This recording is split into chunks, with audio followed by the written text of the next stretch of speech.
فناء الأشياء تفردا بالأولية والقدم ووسما كل شيء ما أداء بالفناء والعدم كما قال عز شانه كل شيء هالك إلا وجهه وكل نفس ذائقة الموت وكل من عليها فان ويبقى وجه ربك ذو الجلال والإكرام والصلاة والسلام على سيد العرب والعجم جسمه مقدس مطهر منور معطر نور الهدى مصباح الظلم شفيع الشيم صاحب الجود والكرم الله واسمه والجبريل خادمه والبراق مركبه كعب قوسين جد الحسن والحسين مولانا ومولى الثقلين سيدنا المؤجد بشيرنا المسدد نذيرنا المؤيد المصطفى الأمجد المحمود الأحمد أبي القاسم محمد اللهم صل على محمد وعلى أهل بيته الطيبين الطاهرين المعصومين المظلومين ولعنة الله على أعدائهم أجمعين أما بعد فقد قال إمامنا السجاد عليه الصلاة والسلام أعطينا ستا وفضلنا بسبع أعطينا العلم والحلم والسماحة والشجاعة والمحبة في قلوب المؤمنين صلوات بر محمد وآل محمد اللهم صل على محمد وآل محمد تھوڑا آگے آ جائیے آپ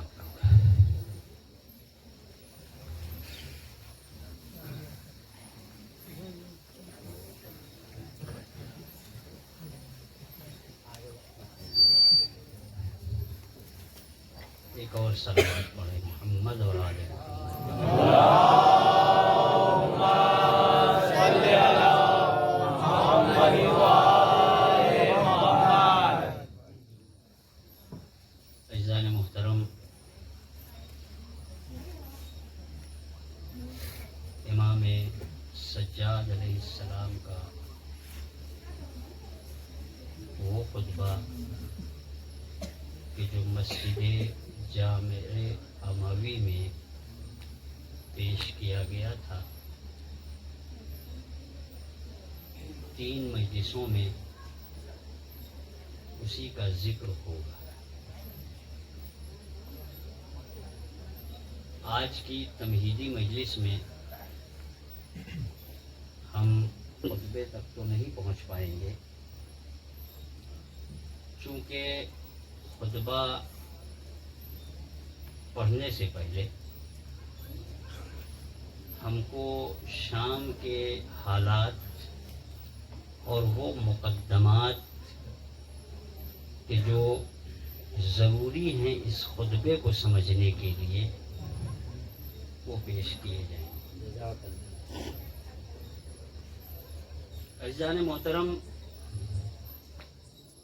یہ خطبہ اتنا عظیم خطبہ ہے کہ اس خطبے نے توجہ کیجیے گا پہلا جملہ آپ لوگوں کی سماعت کو ہدیہ کر رہا ہوں. یہ خطبہ اتنا عظیم خطبہ ہے کہ اس خطبے نے ظالم کے محل کو زمین بوس کر دیا. جسے ہتھکڑی اور بیڑیاں پہنا کر لائے تھے, جسے اسیر بنا کر لایا گیا تھا، اس نے ظالموں کو اسیر بنا دیا۔ عزیزو،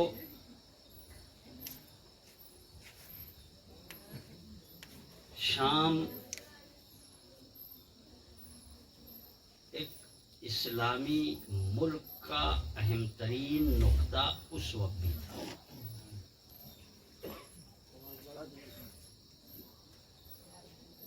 توجہ کیجیے گا، تمہیدی گفتگو ہے، اگر اس تمہید کو ہم بیان کر لے گئے اور آپ نے اس تمہید پر غور فرمایا تو انشاءاللہ خطبے میں لطف آئے گا آپ کو۔ خلیفہ اول کے انتقال سے 4 دن پہلے شام پر حملہ ہوا ہے، مگر شام جغرافیائی اعتبار سے ایسی جگہ پر واقع ہے کہ جہاں آسانی سے فتح حاصل نہیں ہو سکتی تھی، لہذا اسلامی لشکر کے جو کمانڈر تھے ابو عبیدہ نام کے، انہوں نے شام کا گھیراؤ کر لیا۔ ابو بکر خلیفہ اول جو تھے، ان کے انتقال سے 4 دن پہلے، 4 دن کے بعد ان کا انتقال ہو گیا، یہاں ابھی شام کا گھیراؤ اپنی جگہ پر باقی تھا۔